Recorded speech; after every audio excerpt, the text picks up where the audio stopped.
अब भी वो लाहौर के दिल में बिठा के ये सूरत हाल कर रहे हैं। ये लोग वो हैं जो जिनसे इन्होंने रिस्क छीन लिया है, नौकरियां छीन ली हैं, वो उनके बच्चे घर में बिल बिला रहे हैं, वो यहाँ पे अपनी नौकरी मांगने आए हैं और वो यहाँ पे ये देख लें आपके सामने हालात हैं। अब भी अगर किसी के कान पे जूं तक ना रेंगे और उसके बाद वो हमें कहें कि हम जो है वो यहाँ पे इंतजार बुला रहे हैं, आपका कैमरा दिखाए ना। अगर आपने बात मानी है माने, नहीं मानी ना माने, लेकिन ये दुनिया में कहीं नहीं होता कि जो लोग जमहूरियत के अंदर एहतजाज करते हैं हुकूमत उनको फैसिलिटी देती है, उनको सहूलतें दी जाती हैं, उनको पानी, आपने तो उनको पानी नहीं दिया पीने के लिए 14 रोज से, मुख्तलिफ जो निजी तंजीमें वो दे रही हैं, खुद लेके आ रहे हैं। ये सूरत हाल है। ये बेचारा अपना हक मांगने के लिए पता नहीं कहाँ से सफ़र करके यहाँ पर आया था और अब जो है वो यहाँ पे जख्म लेके बैठा और बेहोश है। दिखाएं यार जरा, मैंने खुद देखा है, ये इनके सर में आके ये लोहे का जो पिलर है ये आके लगा है और ये इस पिलर को काफ़ी देर से मुलाजमीन संभाले हुए थे। इनको हॉस्पिटल लेके जाएं जी, हॉस्पिटल शिफ्ट करें इनको। यहाँ पे इसको हॉस्पिटल शिफ्ट कर रहे हैं पेशेंट को। और भी लोग यहाँ पे जख्मी हुए हैं, किसी के बाजू पे लगा है, किसी के सर पे लगा है। 14 रोज से आप लोग बैठे हुए, और ये मैंने खुद देखा है कि ये पिलर आके लगा है सर में। जो मुजाहिरीन यहाँ पे नीचे बैठे हुए थे और काफी देर से ये इसको संभाल के खड़े थे। जो लोग यहाँ पे मुजाहिरीन है वही इसको पकड़ के खड़े हुए थे। सर यहाँ पे सारा कुछ मुजाहिरीन खुद ही कर रहे हैं, खाने पीने का भी खुद कर रहे हैं, सिक्योरिटी भी खुद दे रहे हैं, अपने आप को बचा भी वो खुद रहे हैं और अपनी रोजी के लिए भीख भी इनसे मांग रहे हैं। जो वोट लेने के लिए जब आते हैं तब चाचे ताए मामे बन के आ जाते हैं हमारे पास और बुलंद बाला दावे भी करते हैं। मुझे आप बताएं, सेहत देना किसकी जिम्मेदारी है बुनियादी, तालीम देना किसकी जिम्मेदारी है बुनियादी? इनकी।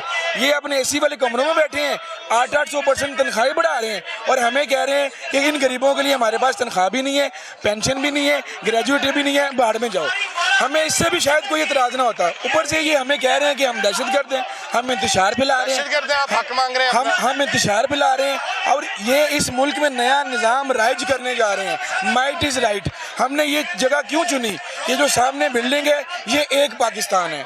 उस पाकिस्तान में आप जो पंजाब असम्बली की बात करें, ये एक पाकिस्तान है। ये वो पाकिस्तान है जिसमें शराफिया को नवाजा जाता है, जिसमें ब्यूरोक्रेसी को नवाजा जाता है, जिसमें सियासतदानों को नवाजा जाता है, जिसमें आला हकाम को नवाजा जाता है, जिसमें मुल्क चलाने वालों को नवाजा जाता है। जब हम उनकी बात सुनते हैं तो आपको आए रोज नोटिफिकेशन नजर आएगा। किसी की 900% तनख्वाह बढ़ गई है, किसी का पेट्रोल बढ़ा दिया है, किसी की गाड़ियाँ बढ़ा दी हैं। वो 17वें स्केल का असिस्टेंट कमिश्नर जो है उसको आपने 4 करोड़ की गाड़ी दी हुई है। यहाँ पे 17वें स्केल के बेचारे रुल रहे हैं, उनके पास साइकिल के पैसे नहीं है। दूसरी तरफ आप आ जाएं, इस तरफ एक सरकारी मुलाजिम जब एक बार सरकारी नौकरी पे जाता है, अब इस मुल्क के ये हालात हो गए हैं कि गरीब बंदा, मीडियोकर और सफ़ेद पोश सारे बराबर हो गए हैं। 15 तारीख के बाद हम बंदा ढूंढ रहे होते हैं जिससे हमने पैसे लेके अपना घर चलाना है कि हम तुम्हें यकम को वापस कर देंगे। सर सबको ये मुश्किल होती है कि हम 15 तारीख के बाद हमारे दोस्त हमारा फ़ोन नहीं सुनते कि इसने पैसे मांगने हैं। ये हालात हो गए। उसके ऊपर आप हमारे पे कदगन लगा रहे हैं। उस सरकारी मुलाजिम को जो ये आस उम्मीद लगाए बैठा है कि मैं फ़लाने साल रिटायर होऊंगा तो मैं अपनी इस बच्ची की शादी करूंगा, मैं ये अपनी छत पक्की कर लूंगा। अब उसको पता लग रहा है शादी इसी वजह से डिले कर रहे होते हैं कि मैंने रिटायर होना है, जो पैसे मिलने हैं उससे शादी करूंगा। और सर अब हमें क्या सुनने को क्या मिल रहा है कि तारी रिटायरमेंट तो बाद तानू कख नहीं लबना। अच्छा ये भी इसी में शामिल है? ये भी इसी में शामिल है। अब हम किस तरफ जाएं? जिन मुलाजमीन की नौकरियां जा रही हैं उनको कोई इंसेंटिव नहीं मिलेगा? कोई इंसेंटिव नहीं मिलेगा। वो जो मिला है वो भी छीन रहे हैं, नौकरियां छीन रहे हैं, थ्रेट कर रहे हैं। आप देखिए हम डॉक्टर हैं, हम इनके साथ क्यों खड़े हैं? हम कहीं ना कहीं प्राइवेट प्रैक्टिस कर लेंगे, ये कहाँ जाएंगे? इनके बगैर ये लोहे के पिलर खाएंगे जो लाहौर में इनके बगैर पंजाब असेंबली के सामने बैठ के। इनको समझना होगा। इन्होंने डिवाइड एंड रूल किया कि मरियम नवाज ने कहा हम डॉक्टर को क्लिनिक दे रहे हैं। डॉक्टर इन लोगों के बगैर अपाहज हैं। खाली डॉक्टर अस्पताल नहीं चला सकता जब तक वहाँ पे nurse, paramedics, health support staff, हमारा कंप्यूटर, वैक्सीनेटर, जब तक वो सारा निज़ाम नहीं होगा अस्पताल नहीं चल सकता। ये एक तरफ इनको धोखा दे रहे हैं, दूसरी तरफ अवाम को धोखा दे रहे हैं, जिनको ये कह रहे हैं हमें फसादी शो करके, हमें इंतशारी शो करके। आपके कैमरों ने कवर किया है। ये वाहिद धरना है इस हुकूमत में। आपसे बात नहीं कर रहे कि आप फसादी हैं, ये अब तक मुज़ाकरा क्यों नहीं शुरू हुए? ये इसलिए मुज़ाकरा शुरू नहीं हुए कि हमारे पास टेबल पे इनके पास हमें देने के लिए है क्या? अच्छा ये मुल्क बेचने आए हैं।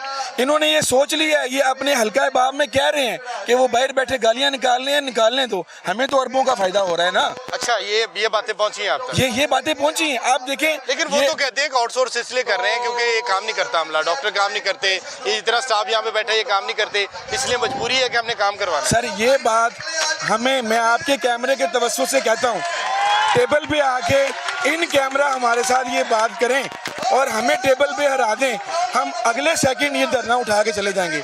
मैं आपको बताता हूँ, मैं आपके मीडिया के थ्रू चैलेंज करता हूँ, इन्होंने आउटसोर्सिंग का नारा लगाया है। आउटसोर्सिंग अस्पताल में जब आप एंटर होते हैं सबसे पहले आप पार्किंग वाले से लड़ते हैं, पर्ची पे 20 रुपए लिखा है, पार्किंग वाला 100 रुपए ले रहा है, मर्जी है उसकी जितने मर्जी ले, वो आउटसोर्स है। आप उसे पूछ ही नहीं सकते क्योंकि वो आउटसोर्स है, करेंगे कोई सुनेगा ही नहीं, वो क्योंकि वो आउटसोर्स है। ठीक है।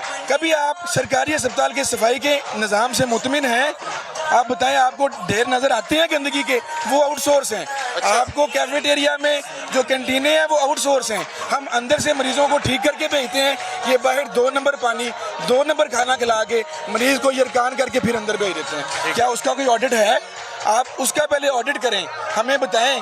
एक सिक्योरिटी की एजेंसी है, हुकूमत से ठेकेदार पैसे ले रहा है 200 बंदे के, वहाँ पे काम कर रहा है 100 बंदा, 100 भी नहीं होता कई बार, उसकी तनख्वाह हुकूमत के मुताबिक 37,000, दे रहे हैं 14,000। 18-14। सर हमें ये समझना होगा, 12 घंटे 14 ये घंटे ऐसे फूलों की पेश करके फ्लैटीज में प्रेस कॉन्फ्रेंस करके आपको बता रहे कि हम बहुत बेहतर करें।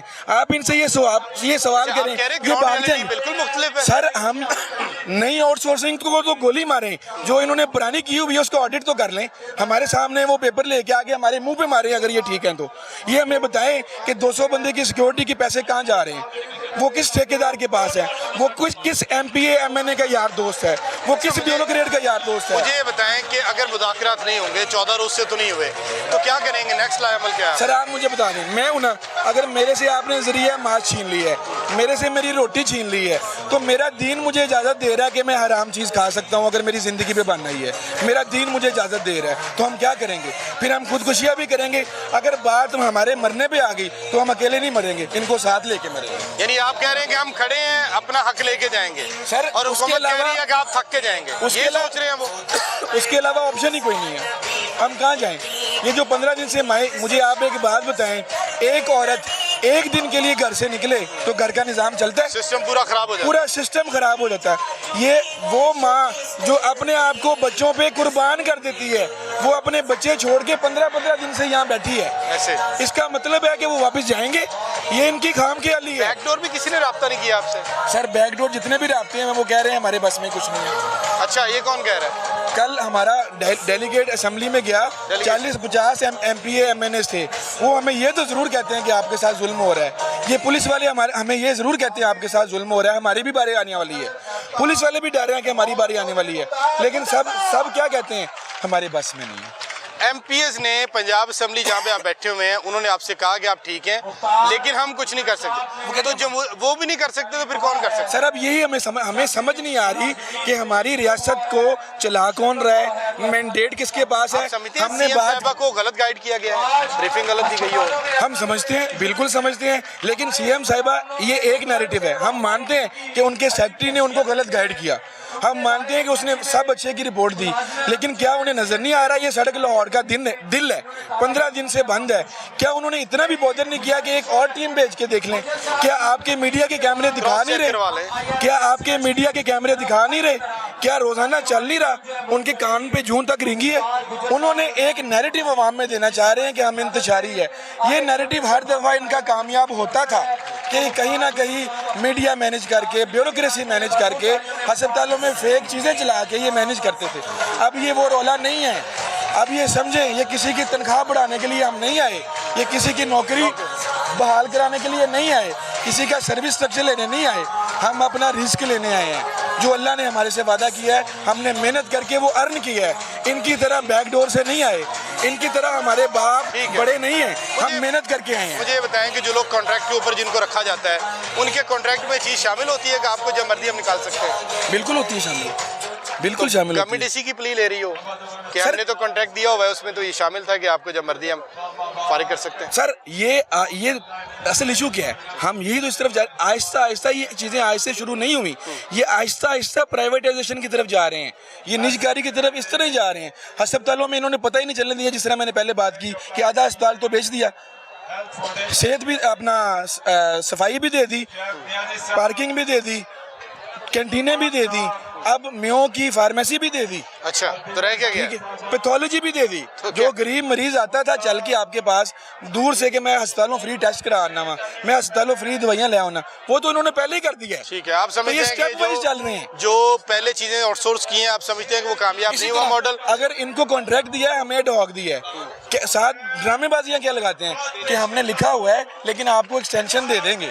रेगुलर क्यों नहीं कर रहे? पता है रेगुलर करेंगे तो ये हमारे सर पे सवार हो जाएंगे। तो मुझे ये एक बात बताएं, अगर सरकार ने हर चीज़ ठेके पे ही देनी है, पूरा पंजाब, ये सिर्फ रोला पंजाब का ही है, केपी में क्यों नहीं है, गिलगित बल्तिस्तान में क्यों नहीं है, सिंध में क्यों नहीं है, बलूचिस्तान में क्यों नहीं है? क्यों कि वहाँ के हम यहाँ बैठ के कहते ज़रूर है कि वो लोग वडेरे या सब कुछ खा गए, हमारी तरफ से वो सारा कुछ खा जाए, लेकिन वो अपने सरकारी मुलाजमीन को तहफ़्फ़ुज़ तो दे रहे हैं। उन्होंने IMF के एजेंडे के सामने खड़े तो हुए हैं, उन्होंने कहा है कि हमने अपने सरकारी मुलाजमीन को गरीब मरीजों से पैसे नहीं काटने, हमने जो भी करना होगा वो उनकी सवाबदीद है।